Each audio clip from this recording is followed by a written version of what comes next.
Hey y'all, what's going on? It's your girl Maya Desire, and of course, Denny C23, what's in going the on? building, and we are back with another review from Big Gobo Media. Yes, yes. This show, this show, Paradise, coming to you on Hulu January 28th. Yes, It yes. is an amazing show, right? I don't even have words for it. All I will say is that if you saw the trailer at any point in time, right, Right. you were just as intrigued as we were, and That's I'm true. I'm gonna snitch because Denny C23 was a little less on the bandwagon, I'm okay? not gonna lie, it's only because I wouldn't say I wasn't on a bandwagon to watch the show. I would say, as you guys who have seen the show, if you haven't seen the show yet, please press pause now, come back to us after you finish. Absolutely. But as you guys who seen this first few episodes, hey, this ain't what they were portraying in the trailer, okay? It was a curveball for me that I think brought me into the show more. But from the trailer, Yeah. I was interested. I was like, all right, let's see where this goes. For me, the trailer definitely it gives almost like, oh, what's that show with Jamie Foxx and Channing Oh, the Tatum? movie White House Down. Yeah. So, Yeah. for me, I knew it wasn't that exactly, but Right. my thing is when you think of president and bodyguard, Right. you kind of think of that kind of So space. that was my initial thought too. Okay. Not necessarily as extreme as White House Down, like blowing up the White House and all that, Hmm. but I thought it was gonna be something along the lines of like, okay, a president and his security guard. Maybe the security guard is protecting the president because he's under some type of terrorist attack, threats, whatever the case may be. And Okay. it shows, and this is my initial thought, like it shows what the security guard has to do in order to protect the president type shit. I thought it was like one of those shows where like you get the government agency kind of, but it's more or less like a, I don't even know, like a hybrid between like government agency job and like one of those like action movie kind of I thing. just thought that it was going to be the president and his bodyguard protecting some sort of secret, something where the president felt like he could only trust Yeah. him. Okay. And I thought that that's where it was going to go. So let's Ooh. jump in. Let's jump in. We have two amazing actors, okay? Sterling K. Brown Yes. and James Marsden, both phenomenal. They play off each other extremely well in this series.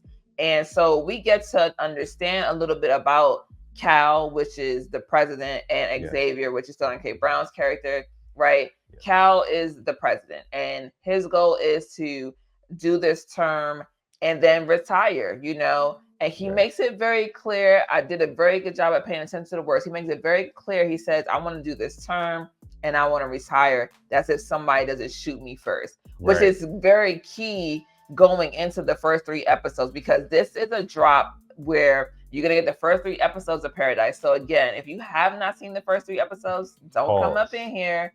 Okay. Go watch it. But the show is just a very amazing show. So these are key things, and like they call them like nuggets to just keep your eye out for because Right. you figure these things out later on as you go. Listen. So, Cal is basically having to choose a new bodyguard, a new lead, a new head of his security detail because the old guy is getting old and he's not funny. This is according to Cal, right? Right. I feel like even with that, it was more to it than just the old guys are old and not funny. I think he really just felt like it was time for him to be ushered out. Mm-hmm. Like sometimes when it, especially in jobs, like people be champion grandfathered in, they don't be wanting to give up They their don't want spot, to leave. Yeah. So sometimes you do need somebody to come and shake things up, which I feel Cal did. Because my initial like thoughts of Kyle was I rock with him. He's Okay. cool. He come off a bit Well, like listen, he makes sure that he lets Xavier know that, like, I'm choosing you because you're good, but you're also black, right? And so there's a little bit of discomfort there in Xavier, but also I think that Cal is being authentically himself. himself, and you And gotta so, appreciate that, yeah, so man. I do love that about him. Like not only as like a person that you're working with or working for, but as a president, this dude was transparent, very transparent. Yeah, I applauded him. I do He was like that about genuine him. though. Like it wasn't. He came off a certain way. I feel like, but I feel like he was genuine. I think he just was He one of just those people who have that kind of. I wouldn't even call him abrasive. I think he just has a very rough honesty, if that makes sense. I can't remember what they call it, but it's something so where people just have that raw kind of honesty, like they aren't filtered, but not in the worst way, because I know people who have awful like I feel like it was in a playful etiquette. banter kind of way with Kyle though. That's like true. I don't think he did anything to intentionally insult people based off of like the interactions we did see with him. I do feel like he did have a very dark sense of humor though.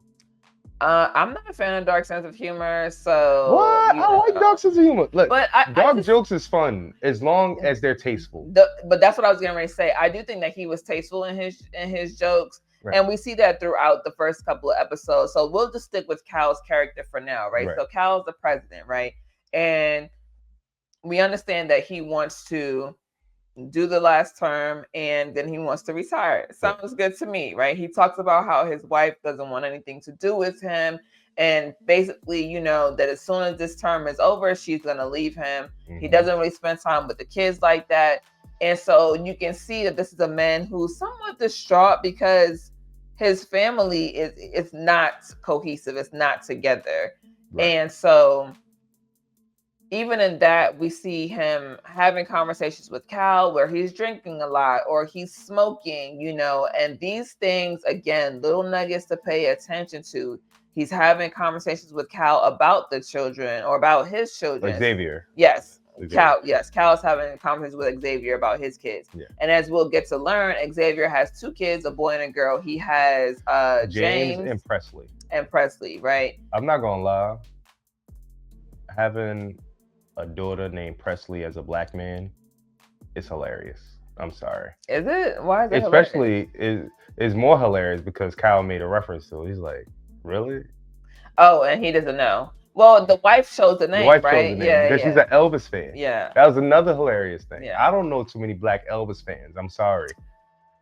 I don't know quite a few, actually. Really? Yeah. I feel like you get the Michael Jackson fans, you know, the Prince fans. Yeah, I mean, you know, Elvis is it's up there somewhere, you know. Not for us, but I'm just saying. Yeah, I'm not naming. I love this opening scene, so to speak, with Xavier and the kids, and how he gets up for the run. Right. And he leaves these notes for the kids and they know what to do and what not. And he comes back, he has their banter back and forth, and we can visibly see that he's distraught when he sees James reading this book called James and the Giant Peach. Yes. And I was waiting for them to get into this about why he was so distraught and caught off guard, but it's because his wife fell in love with the book, and hence why the son's name is James. Right. So I think they just did such a really great job being fluid from episode to episode, from character to character, and from scene to scene. I just think it flowed really well. So when we think about how this first episode opens up with a bang, right? Cal has had all these conversations with Xavier. You can see that they kind of get, they have these conversations where they are becoming friends. They're becoming friendly and things of that nature. And then you have that moment where it kind of turns and you're trying to figure out, well, damn, what happened? And so with Cal, he's murdered in the first episode. Right. You don't... I mean, we knew something had happened. We just didn't know what it was that happened. So my thing is, right, this whole thing of like finding the president on the ground, like it put him in like a shock. You feel me? Mm-hmm. And for someone to take their job as serious as Xavier does, I could understand the shock. I also feel like initially watching this, I was like, damn, he just lost his best friend. Mm-hmm. And as we go to find out, we learned that they had a riff, Right. which was crazy. Like, how did you feel about finding out they had a riff? Like, what was your initial like? I was surprised, but also not, because because you get to understand why, right? Because we obviously see his wife is not with them, right? Xavier was married and the wife is not there. So for me, my thought was, why isn't the wife? And not because I don't think that I know for sure that usually in these spaces, movies, TV shows that we've seen, right, the people close to the president, their whole entire family is safe. Like you're good, right? You would assume. I would assume, right? I would, I would love to be safe, in the event, but hey, it is what it is. So I was surprised to see that they had that riff, but also I wasn't, just based on how they initially started and how Xavier took his job very serious too. So I think that was something that he really wanted to, Yeah. So you say you're not surprised by the riff? I'm not really surprised per se. I mean, what I was saying at the beginning, I wasn't really sure, just because I didn't know where the riffs happened, if it was beginning or end. But then we find out later that it's at the end. Yeah.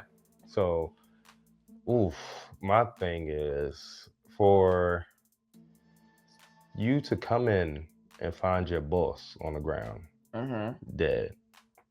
First thing he did was shut down the property. Yeah. And then do a 30-minute investigation. Right. Which we learned backfires on him. But we knew it would.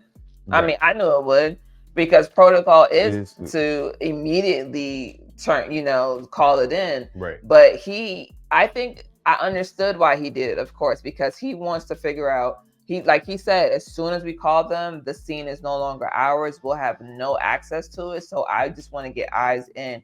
And he notices that the safe is open, right? Mm-hmm. The iPad is gone, that we learn later on about. The doorway that was open is still open. Like, all these things that are happening, and you're trying to figure out, like, I'm following him so closely in this show. I feel like the agent. You know what I mean? But I love that you have to pay attention to the details, because if you miss something, you later on realize, like, oh snap, like, how did I miss that, or where did that come from? So okay, I get that, because I would say, if you guys aren't paying attention, pay attention. Yes. Because everything gets answered in this show. Absolutely. And they do a really good job at bringing it back. Like, every single time that there's something left unanswered, they answer it in the next episode, or, somewhere along in the lines. Episode, yeah. Like, these are some long episodes too. So they definitely doing everything. Absolutely. It's very well written, very well put together. And so, like I said, Xavier finds Cal dead, right? He shuts down, like you said, he shuts down the site. He calls Billy, which I assume is his right-hand man, because Billy had to run off and take a shit. Billy's like, I gotta go. I got Jane to cover for me, So when he comes, he calls him. He's like, I need you to come in. We got a code red. WILDCAT is down. And finally, they're trying to get Jane in, telling Jane to chill out. By this time, Billy is there. They touch a little hands here and there, and you're trying to figure out, did they exchange a note? But what I realized is that they sleeping together. They sleeping together. Right. I'm not gonna lie. That's when it got messy for me instantly. Because they said we were sleeping on the couch for an hour and a half. Well, he was sleeping on the couch for an hour and a half while the cameras were out. She was also on duty, or was she not? She was. She supposedly was in the camera room. Right, but then again, he called her in that same morning, did he not?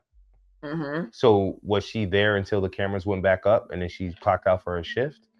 I don't know. That's a good question. Like, that's the things that, like, probably didn't add up the most to me. But when they spun the block on it, and we found out that this was something that's been happening over time, we seen the pattern, of like, oh, y'all just negligent. And the crazy thing about it is, for me, is that when he said that, instantly my ears went up. Like like you fell asleep for an hour and a half seems mad convenient. Jane being in the camera room and the cameras went down seems mad convenient. Like, what all is happening here? And so they do what they can. They're looking outside. Now, what's to say that as things go on, right, we have our own opinions. And mind you, the first 3 episodes drop, you're going to be able to, all of what we're saying, you're going to be able to understand. Right. What's to say Billy did not do something like tamper with evidence? It's just so many different things. And I'll try to stay with this episode 1. Right. But Billy comes back. They have to, they're going through the scene, this and the third, and then they discover that the cameras are frozen and went down. And now they call it in. Jane calls it in, and this is where everybody shows up. The wife is trying to figure out what happened. The dad is like, "Where's my son?" And now they're like really exploring. Now, also, Agent Robinson, okay, because can we talk about that? Oof. Agent Robinson, first of all, you out of line, out of pocket. Out of pocket. You out of sorts, all out of character. You first of all. Mm-hmm. Sister, I'm gonna talk to you like a sister, because you're a Not sister. Sister, let me talk to you. Ridiculous. Let me talk to you, sister. Ridiculous. We already get a bad rap. And you gonna go sleep with your boss? Not sleep with your boss. In a new world? Come on. I just feel like I would have rather her not be an agent.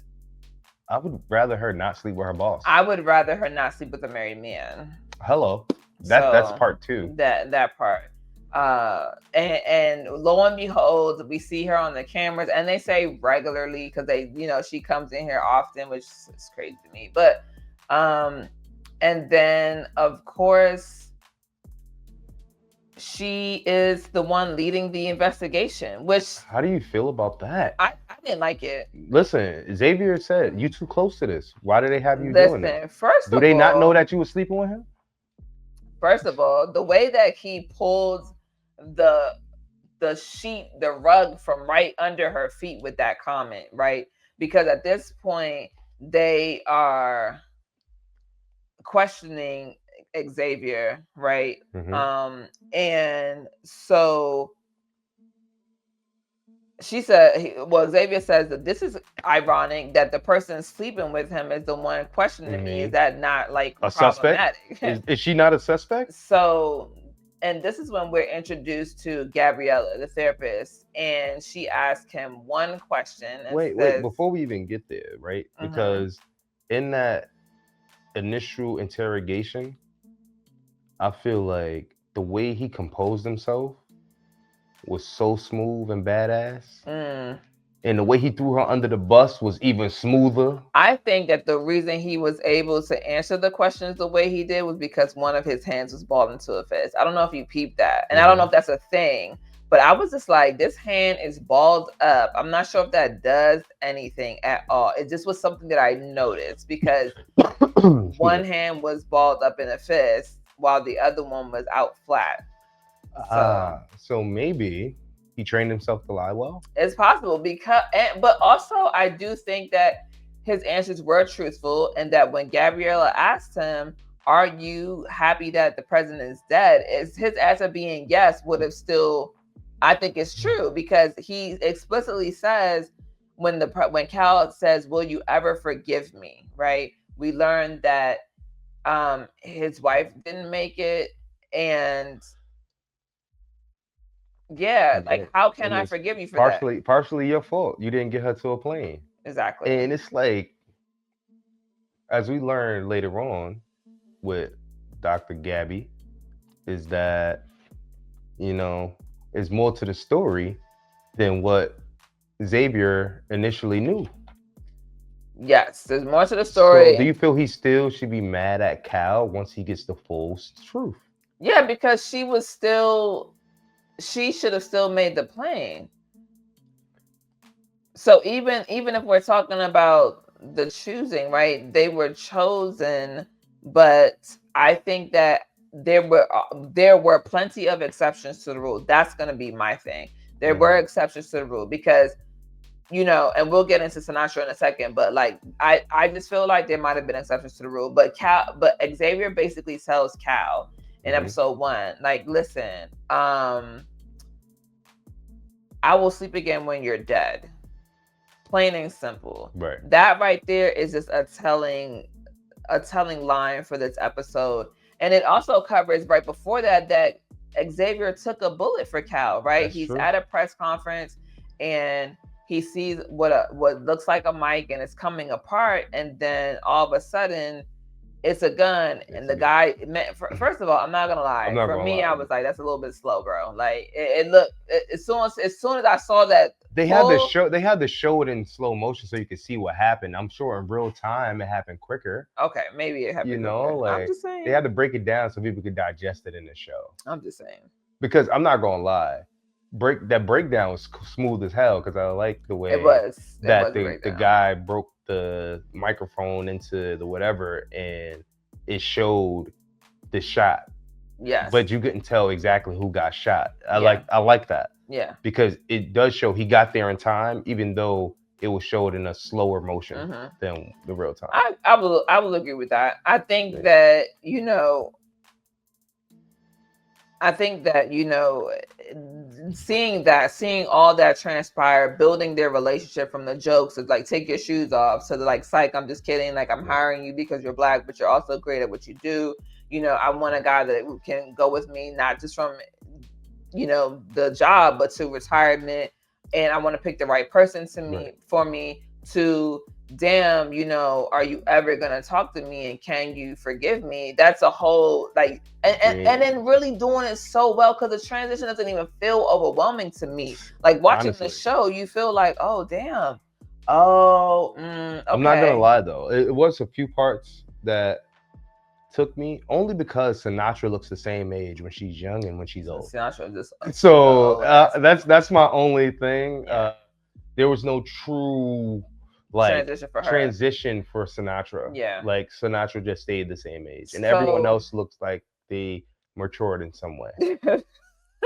From birth, they do. It just did. Like, even Cal, the president, like, when they first met, well, not when they first met, when they first interacted with each other, he looked younger than when he was the president. Yeah, he did. I do think that they do transition everybody very well, but I mean, Sinatra is also like raggedy old and has lost a child, so there are a lot of different things going on with her. Not raggedy old and lost a child. I'm sorry. That's crazy. It came crazy. Out. It just, the way that it flowed. My bad, y'all. Sinatra, I like you still right now, but it's okay. My bad, y'all. But listen. In the end of episode 1, you realize they are living underground. The sun is not real. The catastrophe that was happening in Colorado being one of the safe spaces for them to build this underground world is crazy. And like I said, the trailer captures you. Right. I feel like every episode was like, it left you wanting more. It did. In a good way, though. Did. Not like a disappointing, like, oh my God. But it was like, I can't wait for the next episode. Yes, I agree. I will say, as we saw in episode 2, it wasn't even something that people thought could be done. Yes. And the fact that Sinatra and Gabriella and all the other people who probably were involved in this were able to pull this off is amazing within itself. Would you think something like this could happen in real life? Absolutely. I am 100,000% a fan of art imitates life. I believe somewhere it's already been developed, whether we're talking about just a bunker small city to a full-scale city. I absolutely believe that it's somewhere that the 1%ers have figured out how to evade, absolutely, the apocalypse. Absolutely. Like, oh man, that's crazy. Like, it's like, for me, I feel like, because what do you do with $1 billion when you be like, think about this, when you become a billionaire and you have money to spend, to blow, you become Walt Disney and you freeze yourself. Well, that's a possibility too. But yeah, like you said, as we see in episode 2, there's a plane. I call them the best of the best.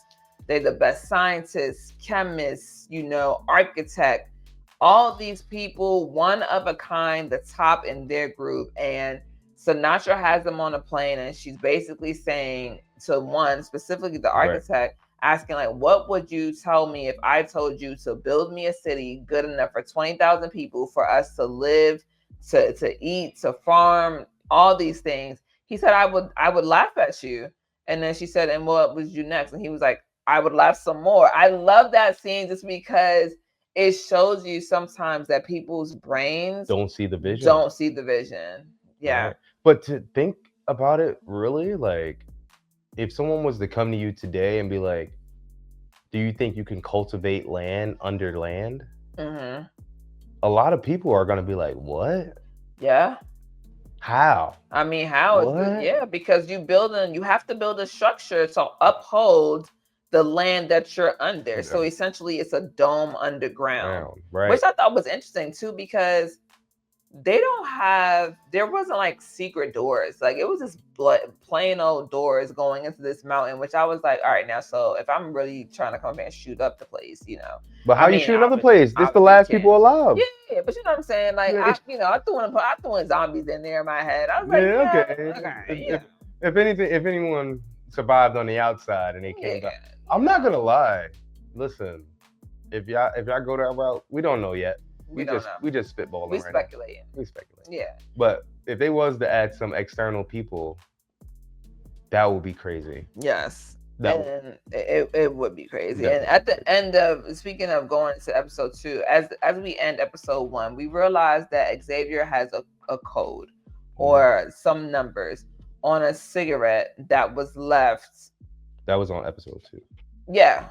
Yeah, no. But we see him, and we he's running in episode 1. Right. He gets to he pulls out the pack of cigarettes, and and then he pulls out the cigarette and he's looking at it. So we're all trying to figure out now in episode 2, like, what is the code? What does it mean? Longitude, latitude, pin to something, you know. So when I first seen it, I initially thought it was coordinates to somewhere. Mm-hmm. Initially. Then I looked at the digits and I was like, is it a date? But I was like, no, because 81 don't mean nothing. Like, what's the 81? Yeah. So I was really lost now. I'm like, maybe it's the pin to the iPad that's missing. Like, you know what I mean? Like, that's true. I didn't think about that. It was so many things going through my head. So like, to turn out that it really is a location, it's crazy. Yeah. Like, so we don't know that until like the end of this episode 2. Yeah, same episode. And so for me, it's, and we kind of sped forward for me, so my bad on that. But so in episode 2 is where Agent Robinson is downstairs in his house, and Billy is making pancakes with the kids, and they take him off to get and do the lie detector test. This is where she's essentially questioning him. He blows up her spot. Gabriella comes in on her hand. She says, say yes. He says yes. Sinatra is there watching, and it's basically like, yeah, well, all right, cool. So you trust him? Yeah, this and third. Cool. All right, fine. Sinatra is Sinatra is a piece of work, as we really learn in this episode. I don't know what or who I thought she was, but I didn't think that she was that. And what do you mean? She's the creator. She's technically God of their world. And that's Julian Nicholson, who's playing Sinatra, which, by the way, does an amazing job, because you hate her a little bit. So whenever an actor or actress becomes this like unlikable, I'm like, okay, yeah, you're doing a great job, because I don't think I dislike Sinatra. I dislike her. Let me tell you why I don't dislike Sinatra. Okay. Because she's genuinely interested in who the heck killed her friend. Do you think so? Yes. That's crazy. I feel she wants to know who killed her friend. I feel she wants to know who took that iPad too. However, with the flashback, I do feel like she genuinely was friends with Cal. I think that she was genuinely friends with Cal, but I also think that he was a bit of her puppet, a bit, not a whole lot, but a bit.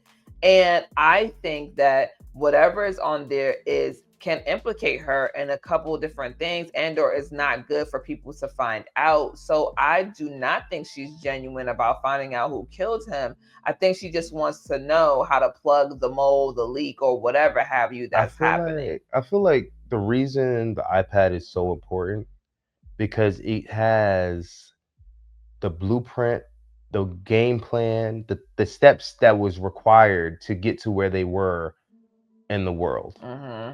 And when you realize the things that the decisions that they had to make in order for these people to be in this space and to be a thriving civilization underground, Mm-hmm. it's a lot of people that had to get the cut, got to get the chop. A lot of people couldn't make it. A lot of people X, Y, and Z. So when they see these things have already been thought about and have already been pre-planned and predestined, people who are inside this now paradise is going to feel somewhat jaded about it, because it's like, think of all the family members that they lost that couldn't make it or didn't get Yeah, chosen, you can look at or it that way, or you can think, or because you can think, that's well, what people, what about me made me safe? Also, there's two right, sides to think survivors, about it. then that's I was going to say, Oh, survivor's survivor's remorse. remorse. Yeah, Survivor's remorse is the next thing in that, because yeah. once you start thinking about your friends and your family and things like that, some people will get survivor's remorse. Now you have an increase in not only depression, but maybe even aggression, violence, and things like that. I think so. I think it's very possible, but I do think that um as we get to learn Samantha, aka Sinatra, and I'll take what Tom said. It's like Samantha versus Sinatra Right. to some degree, right? Because even though Samantha does not seem any better than Sinatra, I think once she Really? so no, I won't say that. I'll say that she's grief stricken. Like Okay. she's grief stricken. You get to see her when she is at the store with the family, right? She just sold her company. She's a billionaire, and which is a weird. First of all, I feel like she has that thing where she doesn't know how to interact with people in a certain kind of way, because she Oh, even just the how she day was when talking. she well, you're talking about when she met her husband. That's when Yes, she became a billionaire. yes. And I feel she definitely didn't know how to approach people. You got to think about it. When you're that divulged into your career, social time usually doesn't happen as often as people who aren't as divulged. Yeah. You know? And to think about what she had to be doing in order to sell her company for $1 billion. Yeah.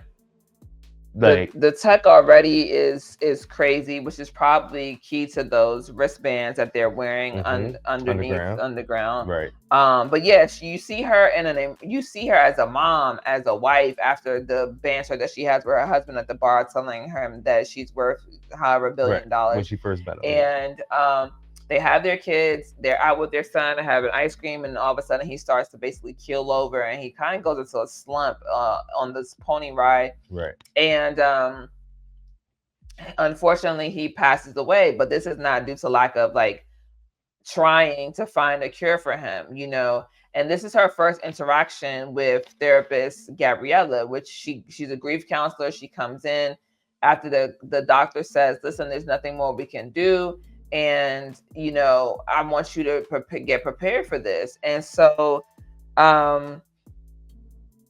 you see this journey, and it's very interesting because they essentially meet up a lot later on down the line. But what do you think about her inability to process that there's nothing else that she can do to save her son, even with the money that she has?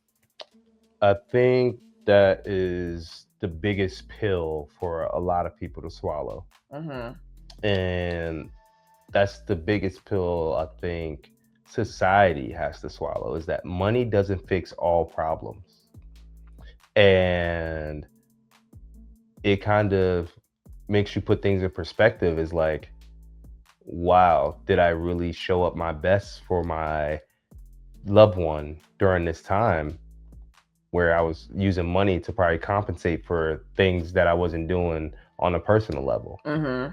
So I feel for Sinatra, that was the biggest thing because she's probably a person who, since she has money, she's always been able to take care of things that needed to be taken care of by just swiping her card.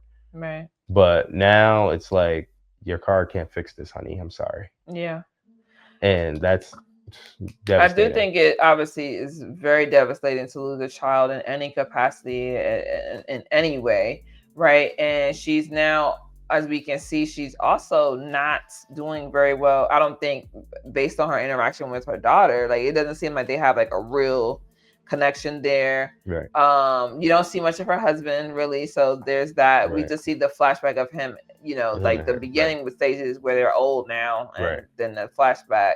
And so that's just very interesting. But we know that Sinatra, aka Samantha, is the woman in charge, right? So Right. after, But I do feel like I like how she took that motivating force of losing her son to create something that could help more. I disagree with you. I I'll say this. I think that, I don't know if I feel I don't like think it was intentionally to help more. It was really to preserve I was gonna her say daughter. to preserve her daughter. It's a fear-based But reaction that she right, had to creating the dome. right. But it does a lot of the time when people create things, it's for a personal need in the first place. This The is fact true. that it's able to benefit others is just a plus. So in this regard, even though it didn't start off the way to be beneficial to the masses, it became beneficial to the masses, especially with the world taking the turn that it did. Yes. So imagine if she didn't have that in place and the world took the turn that it did. So let's talk about that real quick, right?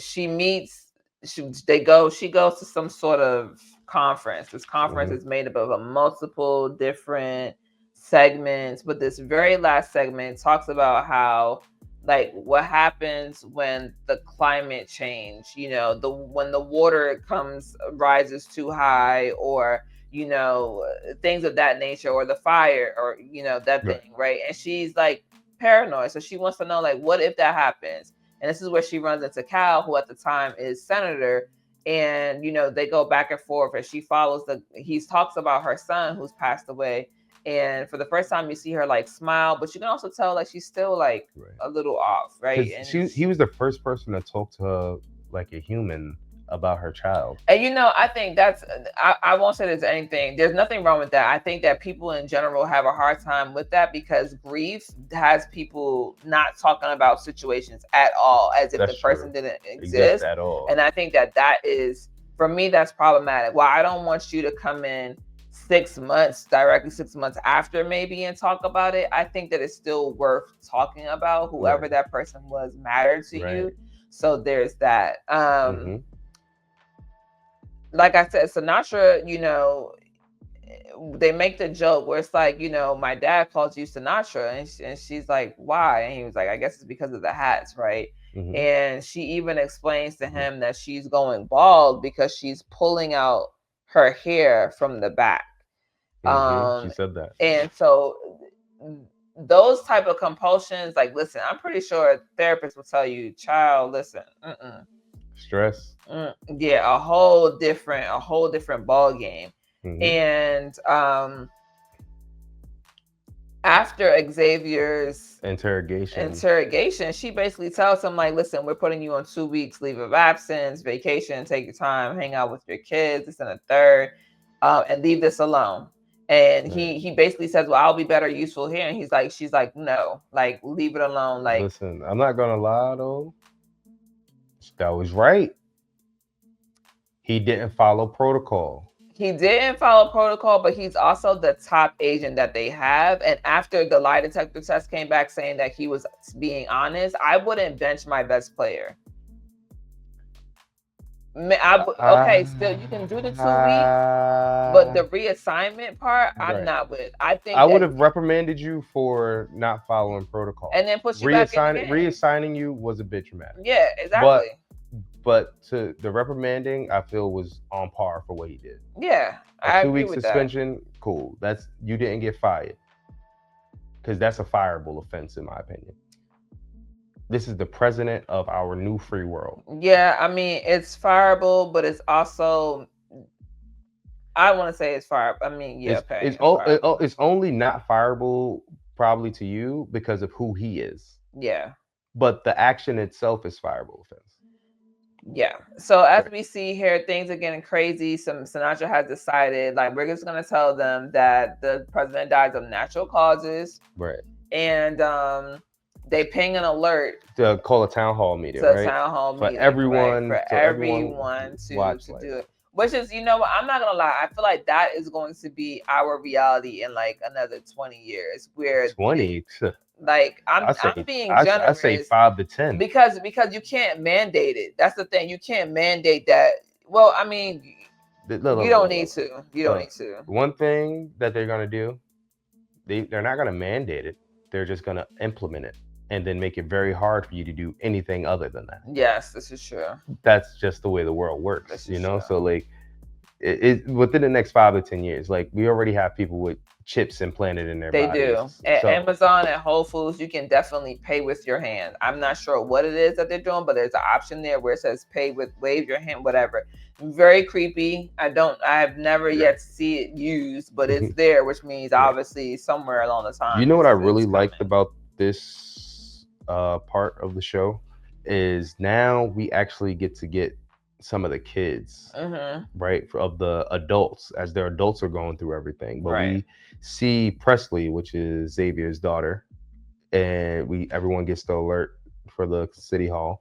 She notices a kid like walking in the opposite direction of people Mm-hmm. and then follows them. So initially, we don't know who this guy is, but we find out his name is Jeremy, Right. and he's Cal's Cal's son. son. Mm-hmm. And that right there hit me because it's like he doesn't even know his father's dead right now. No, he knows. He did know? Yeah, he says they said that they're calling the town hall to tell everybody that my dad is dead. Oh, he did say that. Mm-hmm. Right. So that's probably why he didn't go to the town Right. hall. Yeah. That's what he told Presley. He said, Yes. you know, they're going to they're going to tell everybody, and I Yeah. don't, you know, and I mean rightfully so, like why do I need to be there? I already know what's going on. Right. So And I don't need all eyes on me once they announce it. yeah, I think that that's a big deal too. That's a big deal too. And so, you know, they have their own little banter back and forth. He talks about, which I love. I love that he talks about how he stood his dad up the night before. Mm-hmm. That his dad loves to listen to these oldies, you know, 80s and 90s. And now he's here in the library listening to his dad's favorite songs. Right. And so I think that that's, for me, is just a reminder to like really love people while they're here and to value the things that they share with you, just because you never know, even if it's not your thing, like, yeah, you know. And so I'm not gonna lie though, that was my song. yeah, we know I had the air drums he did going air and all. drums. It was drums. horrific to watch, guys. Actually, Was it horrific though? Horrific is crazy. But you know what? I love that I love that she didn't ask too many questions, right? She didn't like do a whole lot. She wasn't super curious. She was a supportive friend. She was supportive. She allowed him to just like lead and take her on like on a ride, so to speak. The next part wasn't ready for it though. What next part was that? When they ventured off. Mm-hmm. And first of all, I was like, what hangar is this that you have access to? Mm-hmm. Secondly, how did they get a hangar in a mountain underground so with a plane in it? Well, because think about it, this is the very beginning, right? Because I do a flashback. He said, "Do you remember this?" Right? And you see them coming, and he's holding, I think, James, because James is the youngest, walking with Presley. They're getting ready to go through the scanner. The Presley is asking, "Is mom going to make it?" Yeah. This is the entry point to the newfound city or world, new paradise, right? Yeah. So they had to come in through these planes, which is why the planes are still there docked after all these years. And so I like that they had their own flashback of what it was like for them as kids coming into this space.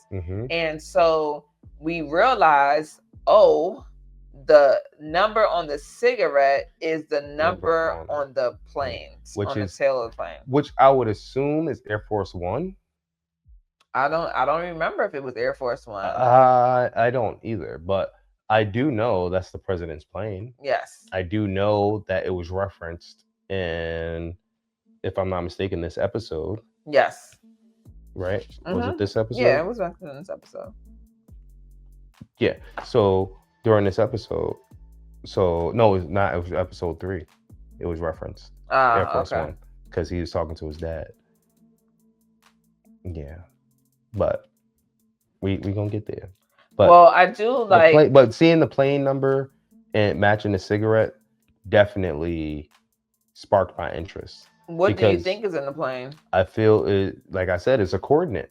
So it's something hidden on that plane that's going to tell the truth of why he was targeted. Okay. I feel he saw it coming. I feel, although the president was come off pretty goofy, he was a smart guy.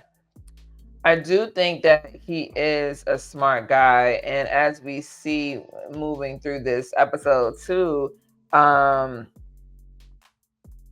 first lady, because now, you know, they're swearing in the new guy. What's his name? Carl. He's panicky. He's like, I got to do this. And he's definitely going to be easily manipulated by Sinatra for the most part. I think that's my prediction. You know, guys, we've given you a lot so far. Tell us what you think in the comments, what you like, what you don't like, who you think is who you think is shady, snaky, slimy, all those good things, right? So you see Carl, they have this memorial / swear-in. Hey, the president has passed away from natural causes. A lie number 1, right? They swear in Carl, and before they do that, or while they do that, the first lady is talking to Xavier, and she's saying, like, listen, he trusted you, he loved you. She also acknowledges that he was a little bit of a racist, but that he admired Xavier because he knew that he would do the right thing no matter what, that he wouldn't stop until the truth was out, right? You know. And I love that banter, that conversation between them two. I thought that was really just telling, because we've only gotten so much of Cal because he is dead. And so having the wife say, even though we were not together and things weren't going great, I cared about him. And the conversation that we did have previously told me that he cared about you. He cared about you. They talk about the basketball game, which I thought was hilarious. Oh my gosh. So discussing the basketball game is hilarious, because he's like, he was so excited for you to be on his team. And then he realized you were average and not the typical black guy who played basketball, which I thought was crazy. That was hilarious. Yeah. But yeah, you know, all these things that are starting to slowly come together, and we see Xavier go into this mode with Billy. He says, like, you're my eyes and ears, you know, from here on out. And also, like, something is wrong with Sinatra. She's up to something, and I'm going to take her down one way or another, which I think is an interesting choice of words, you know, considering that we don't know anything. This is just speculation, and this is just, I'm not going to lie. He really jumped out the window on Sinatra. I think it's because she suspended him.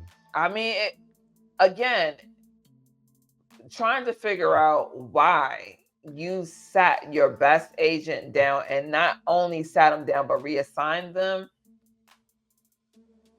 Something is fishy to me. Nah, it's not fishy. It's not fishy. I'm thinking of it as if I was in the government and I had to make the executive decision. If the person in charge let the president die, well, he didn't let the person in charge has to take accountability for the people underneath. Is that not true? Yeah, but the president was already dead. He let the president die. And then on top of that, he wasn't on shift. Look, it was your people. But you're the one who closed down the crime scene for 30 minutes. Yeah, you're the one. Part. You're the one. But he's not responsible. But but the thing is, though, by you shutting down the crime scene for 30 minutes, you accept any repercussions that come with that. I agree. But I still think that knowing that you're your best agent, I said stuff is missing. You can sit me down for 2 weeks, cool, but put me back on in some capacity, because I'm still your best shot at getting this together. Listen. As we figure it out, or not figure out, as we find out in episode 3, shit is hitting the fan. Because in episode 3, like, first of all, I'm not even gonna jump into where I was gonna go. We're gonna start with Xavier just approaching the therapist. This is what really I feel set the tone for episode 3. Absolutely. Because episode 3, I feel like, is gonna give us all the answers that we've been looking for. Absolutely. So Xavier asked the therapist why she told him to say yes. She was being very standoffish on responding though, which is why I think I did suspect Sinatra of some type of foul play, being that she was acting like the place was tapped, bugged, or... Yeah, I don't think she was standoffish. I think she was doing what any person would do, which is, you want to go for a walk? Okay, let's go for a walk. And Xavier, but she was doing that to get him out of her place. And Xavier picked it up. By the time they got to the walk, he says, "You think your place is bugged?" And she said, "It might be. It's a high chance that it is. So, I'm not going to take any chances. But I am taking a chance talking to you." And so I think that, like you said, it sets the tone for the episode. She says, "Hey, listen, like, I want to know the man that I'm talking to. Like, what happened with you and your dad?" And as we see the back and forth between them two, we now get a deeper dive into Xavier's life. Right. And a play by one of our favorite people, and I'm not gonna botch his name, but he is from a different world, and we know him very well. Yeah. And so he plays Cal's father. He plays Xavier's father. And so she's basically saying, like, I need to know more about you so that I can share more about what I know. And during this time, Agent Robinson has essentially figured out that the president was killed with a rock, that he did defend himself, and they sent out the scratches underneath his nails to get DNA samples. And so all of that really encompasses where they are now, because, okay, things are getting real. Right. Things are getting real. So now it's also, why is Cal not here? Which is something that Billy asked, So my thing with this episode, I'm gonna go back to the autopsy. The reason why I felt Sinatra wasn't up to anything shady, she's like, check the hair follicle. It was no follicles under his fingernails, no nothing. It was like, yeah. Then she was like asking the right questions to try to figure out who the heck did it. Because if she had something to do with it, she wouldn't ask these questions. I think that that's not true. I think that there are plenty of people who want to throw you off the scent by asking the right questions. And it's possible. So you think? Because I'm gonna act. If I steal your expensive Rolex, right? And you're like, damn, my Rolex is missing. I'm like, let me help you look for it. Where would it be? Why would somebody? And I'm the one with it on me the whole time. That's diabolical. And I think that Sinatra is diabolical. Low-key. You think Sinatra's diabolical? I think she's low-key diabolical. She made this place. She could still be low-key diabolical. You think she want to see it ruined? I don't think she wants to see it ruined, but I think that she wants to have more control over it. And I don't know if Cal was the case. If that was the case, then they would have impeached Cal, and they would have moved forward with another president. I don't feel that they would have killed him out unless he had something on them.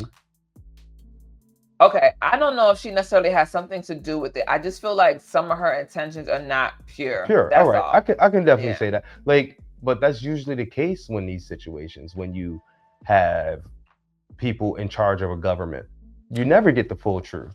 Yeah, that's true. So like we can't hold to a different standard than we hold the people that actually run the government. This is true. Well, here's my thing. I just feel like as we're getting to know the situation, right? And Agent Robinson is trying to find out what is happening. The little bits and pieces are like, okay, but she's also up Agent Robinson's ass too. So it's like, all right, man, like give me a moment to process feelings and still do my job. But I will say that I like Robinson got to get it together, because it's not my fault that she was sleeping with the president. You have a job to do, so you need to get it done. Right. And I do think that was something that Sinatra brought up, and she does talk about that. And so as we're jumping back and forth in the episode, you see that Xavier is talking to his dad, played by Glenn Thurman, right? And he basically says, like, I wanted to be a pilot, and dad said, you would have been a hell of a pilot. And he said, well, bad eyesight is something that I can't help, right? So it's good to know that he's not a pilot just because, but he just didn't, his eyes are bad, right? And as somebody who is barely looking at the blurs that Tone is typing on the screen, I understand bad eyesight, okay? Listen, but my thing is, the reason Xavier couldn't be a pilot was due to his bad eyesight. Yeah.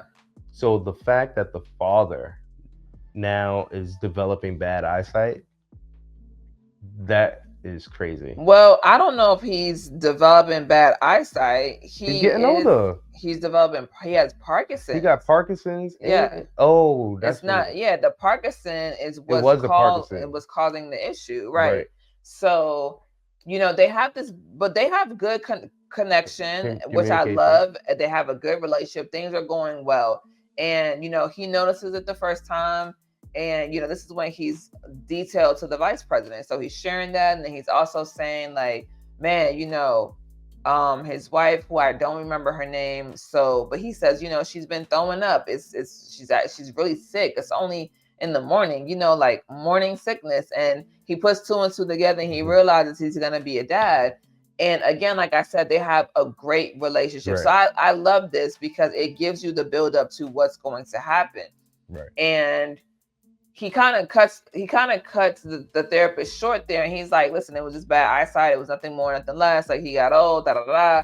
And she's like, I doubt it. But then she goes into telling him, like, I was brought here to curate this happy world, right, for the people who are here, and that even down to making sure they felt comfortable and at home, and, the shopping, the groceries, everything. That was very interesting, because it's a lot of pressure, right? Because we also remember the scene where she's flipping over the cards, and the cards are of people that she apparently, later on in the episode, we find out that she didn't choose. What do you think about that? Yes, as Tone says, she labeled herself the architect of social well-being. So you talking about when we found out that she chose the people to be here? Well, just when she says she curated the space itself, the grocery stores and all that. I'm not gonna lie, that was ingenious. Yeah. I feel to properly and simulate anything is hard enough. So the fact that she was able to simulate a full functioning society with stores and shopping, and they had plants, they had a garden they walked through. Yeah. They had like real life. You know what I mean? They didn't have like running water, but they had water. Yeah. You know what I mean? It's things I feel like that blew my mind to think about. Like, it really was someone who had the capacity, because studying people is a job in itself. So to study people, how long did she put in this time? Like, because it was a seamless transition, especially considering that we didn't even know they were underground until later on in the episode. Yeah. I think that, again, like I said, they did a really, this is a show to watch for sure. If you're even hesitant on thinking about it, well, obviously you wouldn't even be here, because by now we're in episode 3, so you short because you just got all the juice. However, I will say I'm going to go back and I'm going to watch it with you, okay? We're going to watch it a second and a third time, because there are going to be things that you missed the first go round for sure. But this is a great show because it's giving you so much, but it's leaving you wanting more, because you are trying to figure out, how do these characters come into play and intertwine with each other, right? And so in this particular part, we see that Sam interrupts. Well, just jumping around, Sam interrupts. Agent Robinson is like, "Yo, whatever these nightmares, daydreams you having, screw that. Find my tablet." And this is when this is my part. This is why I said I don't feel like she cared about him. She says, "I know you lost a friend. Let me do my job." Da da da. She's like, "Are you serious? Find my tablet. Find the iPad." And I was like, "Oh, so you don't really care about Cal then, because you given the iPad is more important." Which Listen. No, I wouldn't say that. I would say the iPad is important. Okay. Equally important. The only thing is, Cal's not going nowhere. This iPad still can continue to bring damage to the society that we've built. Cal's already dead. He's already at the morgue. They already got autopsies going. It's already in progress. Okay. Don't forget that the iPad is still missing because your emotions to this is too close, is all I'm saying. Because if it wasn't her friend that passed away, it wasn't the guy that she was sleeping with that passed away, she wouldn't be as attached to it as, right. you know? I mean, I agree with that. And she does obviously have these moments where she tells them like they need to figure it out, find out XYZ, like the digital fingerprint, to figure out why the cameras go down. So she does get on, Agent Robinson does get on her job, right? And this is where we see Billy and Jane sneak off to the side, and we're trying to figure out like what the hell are they doing? And I'm just thinking, oh, they just messing around, like, but in my back of my head, I'm like, did they take the cameras offline? And so listen, to find out that they really are the ones who took the cameras who offline. took the cameras offline? But Jane, I think, was just dumb. No. I got a whole theory. So Jane, all right. So before we get there. So we're talking about how the new president Carl is having he's like having a breakdown, a meltdown, right? And then Sinatra goes in there and lies, like, "You're doing a great job, and look at your first lady, like she's, it's a whole whatever, girl, child, please." I knew exactly what she was doing. She was hyping them up so they would forget about the anxiety that they were having, and it worked. Child, please, I ain't done for it. It worked like a charm. Okay, and then we go back to Xavier and Gabriella having the back and forth, trying to figure out like what really happened with your dad, and so this is when Gabriella mentions the cheese fries. And then he's like, "Nobody gives a damn about your cheese fries. Nothing happened between me and my dad. Just let it go." And then they go, and she says, "I was going to suggest something, but I don't know if I should." And he's like, "What?" And she was like, "Cheese fries." So I thought that was cool. I love the banter. And they go and they sit down. And this is when the story finally comes to light. But not before we really find out that Thing 1 and Thing 2 really took the cameras offline because they wanted to play Nintendo Wii. Hold on. No. The excuse that they gave was they were playing the Wii. That's the excuse that they gave. They live in a place where nothing happens and da-da-da-da. Mm-hmm. They played the Wii. I'm not going to lie to you. I would have kept the camera on and played the Wii. You know why? Because if nothing happens, I was only playing the Wii. This is a fact. I think if something happens, I can hear it. Mm-hmm. But here's the thing. Like I said, here's my theory. Jane is a pawn in the game. And as Tone says, she was playing with the Wii. And I agree with that. I do believe she was playing with the Wii. Jane was playing with the Wii. So Jane didn't realize she was being used by Billy. Right. Billy has been, because she says we've been doing this for a few months, which means this is all a play. This is a ploy, right? So because it's been happening, and Jane can attest to say that we were just playing the Wii, we would try on his socks, I would just take naps, been doing it for months, is thinking that Jane, oh, this is just what it is. But no, I think that Billy is the one that killed Cal. And because he's had multiple opportunities to say to Jane, "Oh, I'm just going to turn off the cameras. I'll be right back." In between the time that you said you was going to turn off the cameras, you probably hit Cal upside the head on the way back. Listen, hello. Come on. Listen, all I'm saying is I need to know what's up with Billy. Because also, was she timing how long it took him to go She to wasn't. the camera room? She Because if wasn't. you think about it, if you time yourself and you time somebody else, you could see like if it's really they going straight there, they making pit stops, or like what happened. Right. Because the average time it should be between this and this. And that's security for the president. I would think you would care about things But like when that. you sleeping with him, all the common sense go out the window because you want to play Wii and play with the Wii Wiis. So it's a whole thing happening, right? But we see that that's happening, and that's my theory on that bit. Then we get over back to Gabriella and Xavier. They're having the conversation at the diner, and now he goes into how his dad had Parkinson's.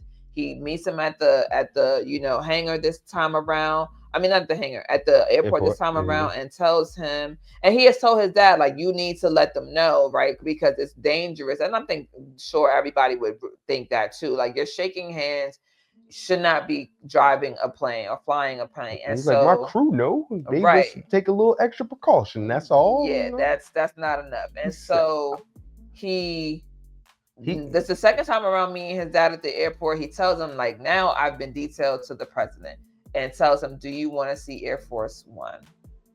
I'm not gonna lie, that's gotta be the most bitter, sweet, high-low moment for his dad. I'm not gonna lie. If you're gonna retire me, you better retire me on Air Force One. I mean, and so in my head, I was thinking, like, does he get to drive Air Force, fly Air Force One? But I mean, he got to see the plane, and Xavier then goes on to tell him that you forced me to do this, and I've retired you, and it says job well done, and I filed the papers because I know that you wouldn't. And one thing that I did like, and I'll ask you what you think about this, is when Gabby says, oh, that must have been really hard for you. He says, no, this is how he raised me. This is how he trained me. So while it was hard, I didn't feel a way about it. What did you think about that? Because that's very big. I thought that was the realest thing he could have said in that moment. At the end of the day, I may have betrayed your wants, but I put your health as a priority. I put the fact that I would love for my children to be able to see their grandfather. Yeah. Like, this is bigger than just you right now, Dad. Yeah, that's true. I understand. But you have a wife at home, that's my mother. Yeah. You have grandchildren at home, that's my children. Yeah. You have a son who is me. And I'm not ready to lose you to a accident that could be prevented by you just not flying. Yeah. I felt that's real.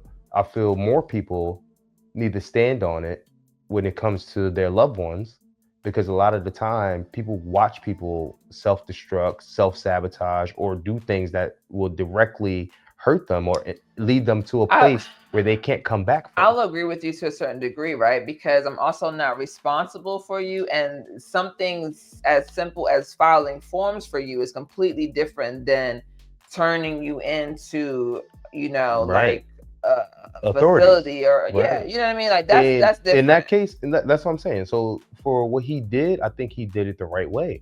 Yes. He retired his dad, gave him a reward for his service, which was Air Force One, and his life was spared a little bit because, well, I won't say that his life was spared per se in that space, but the Parkinson's got worse and he passed away shortly after. And I think that I thought this, and I think that when you feel like you have something to live for, you live.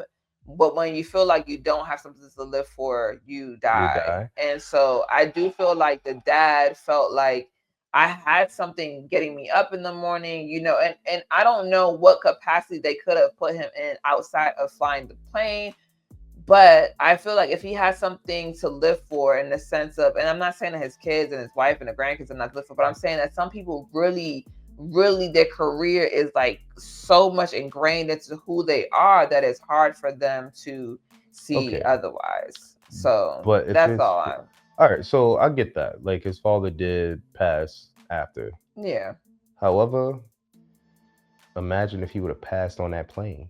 Oh yeah. That's what I said. I said his life was extended in one degree, but in another, it kind of. I'm Right. pretty sure Because that his played a time part. was his time. The way he ended his time was not on his accord, Yeah, but I feel was the most beneficial because at any time it could have got worse. it could have. At any time he could have freaking had anything slip, tumble, fall. Well, He listen, could that's have why you got knocked a some. co-pilot, and hopefully your co-pilot is great. But Yeah, like but in this it's instance, only it so is what much it in is. your control when you have another person. Yes, I agree. And yeah, so unfortunately, Dad, didn't make it, but Yeah, you know. but Now the part I was waiting for, cause child, she was way too close to my guy. Okay, way too close to my guy, and I mean my guy. And like I'm joking, but of course Gabriella Doc, kisses Xavier, and I love like his moment of saying like I'm married, mhm. because in this space of mine, he is still married. Like Samina's is No, so. till death do us part. But I get it because you I'm love about your to wife. I get it. I get it. I get it. I do. raggedy. It's not Use raggedy. raggedy. It was. It It was. It was was. It use wasn't so raggedy raggedy. for It that. wasn't No, raggedy. use raggedy for that. It wasn't raggedy for me to say that. Let me tell you why. Let me say why. Because right. Although yes, you were a married man, you're now a widower. I get that. You aren't married. That man did not get a proper goodbye, okay? And That's he his. lost his wife because of unforeseen So circumstances. Emotionally, he feels like he is still connected to her, which I understand because he has not fully grieved. So when you don't fully grieve, you do feel like in that sense, I am still married. Like this person is still right. Nonetheless, they keep going, right? They go back, they go into the house and they are listen, really she getting it said I together. know till I'm married though. And listen, because she understands, she's a therapist. She definitely understands. So they get into the house, they're making out some. She takes them to the shower, Steamy. and it's very steamy. And shout Steamy. outs to the hot bod because all right, Sterling, like we see you putting in the gym work. And they get into the shower, and you're thinking, okay, we need this scene to lighten Wow. things up. And then she sits on his lap and says, the president told me, Watch sent out. a message for you. He said, watch out for Billy. Billy is dangerous. Mm-hmm. And as he's saying that, or as she's Watch out for saying Billy that, Pace. Billy pulls up to Xavier's house as Presley is looking out the window looking for dad because it's not like him to not come home by a certain hour. Right. So he's in the car. Billy is in the car with a gun, staring at the house while Presley is looking at the window. And I'm like, nah, this dude gotta go. He gotta die. I didn't trust Billy from the beginning though. I didn't. I'm not gonna say I didn't trust him, but I just felt like after seeing the president has died, it's mad convenient for you to need to go and take a poop. Right. I'm saying so it was the poop and then the president dying. So I was like, wait, the overnight security guard had to take a poop in the morning? Nah, something not right. I mean, And he was stationed outside the house. Because he had to be outside the house to see Xavier running. He knew Xavier's schedule. I think that's what it was. He knew his schedule. So yeah, I just feel like now that we know, right now that we know, it changes the whole dynamic of what's going on. Right. I feel like if we keep it a bean, we're gonna get the craziest action fight shootout scene between Billy and Xavier. I don't think so. I think that the show is too sophisticated for like maybe a fight, but not shooting. Yeah. Well, someone's gonna get shot. Yeah. I mean, it might not be like a bang, bang, bang all over the place, but in that house, or that place of that venue, they're gonna fight and someone's gonna get shot. I feel like Xavier's gonna play this smart, because that's what I would do. Because also I have kids, right? So I have to make sure that my kids are safe first and foremost. Secondly, I think that as the therapist, as Gabriella says, right, she said, I chose everybody. I chose you because I knew that you would be a man who would seek justice and that you would stop, Right. So my thing is, if she chose everyone, did she not choose Billy? Did we not know his background? Did we not know his history? I have questions that need to be answered. That is a great question. But Billy could have already been on the force, like some of the other people. This is possible. So we don't know, y'all. How y'all feeling about the first 3 episodes? What do you want to see more of? What could you care to see less of? Let us know in the comments what you think. I'm super excited. I cannot wait for episode 4. This is unbelievable. Like I said, Paradise streaming on Hulu January 28th. So we will be here. You can find us after every episode that drops, because we're going to bring you the fire. Okay. And be sure to check out the channel, Big O Belt Media. We have a lot of other things that are going on over there too. So holla at your girl and your boy. Hey, boy. I'm just sitting here. Yeah. Until next time. Peace. Peace.